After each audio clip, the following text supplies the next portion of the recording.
Hello scholars, this is week 11 of LAC 480, and this week you're going to be taking some time off from writing. I know it's disappointing, but you don't have to take some time off from writing or reviewing, but you will have to take some time to start working on your presentation.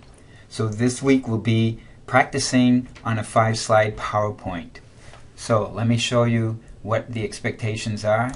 Going to the discussion 11, right here, it says that you're going to create a 5-slide PowerPoint presentation on anything. It doesn't have to be on your presentation, on anything. It could be a hobby, it could be how to eat a pizza.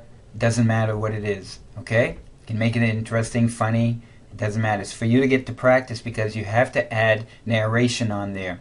So this site over here, which I click on up here, is the information on how to record a slideshow.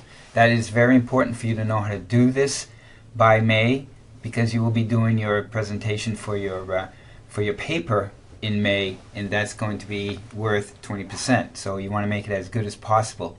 If that doesn't work, there are plenty of YouTube videos available. I just printed how to create a PowerPoint presentation with narration examples, and I got these. I haven't clicked on any of them, so I don't know how good they are.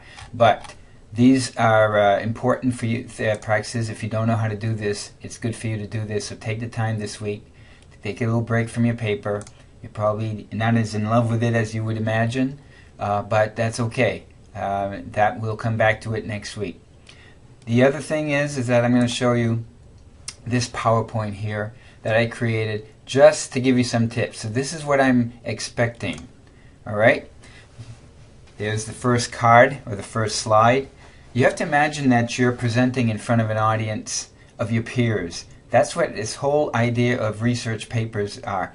When I personally write a paper as part of my job, and I send it to a journal and it gets published, there will also be opportunities for me to present that paper at a conference. And so we'll make a PowerPoint, but I have to stand in front of people and talk about my paper. So I'm not going to read the whole paper to them. So here are some things you keep in mind when you make your PowerPoint. You create a title slide. So this was the title slide. You can have your name on there and the course or whatever, but it's just to give an idea. So people walk into the room and they see this PowerPoint slide.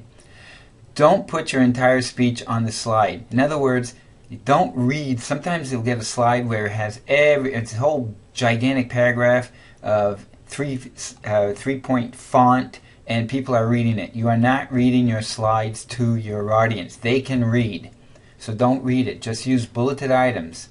Graphics can be interesting and important if you have some graphs or some charts or some tables that breaks up the slideshow. It's very important. All of you have papers that you can present data and information. Think creatively on how you can do this to make your paper even more powerful. Don't get too fancy with the design, especially if they have something that comes in and out. Sometimes that takes time. Just keep it simple, alright? And then create a closing card. So here's the closing card here, and that's what I just did for more information. That would be in front of an audience and they can get in touch with you. You could also have business cards if you are actually in front of an audience. Here's some ideas for your presentation. So this will be as you're narrating.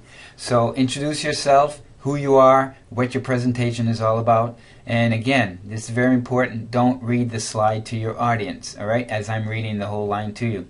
And this is one of the things that has been a problem for many students because they're shy or they're not used to it. Imagine you're in front of an audience and use a clear and interesting voice. Engage your audience. Be excited about your presentation.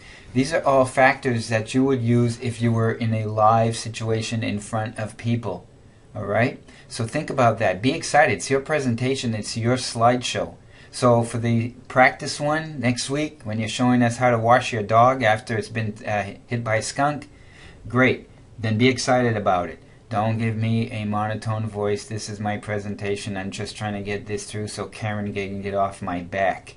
All right? That may be true. I'm trying to get me off your back, but be excited about that. Okay?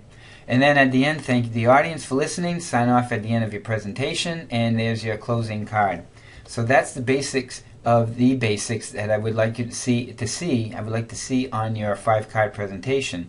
And I'm not kidding about this. You are not going to be reading the PowerPoint slides word for word. All right? Thank you, and have a good week.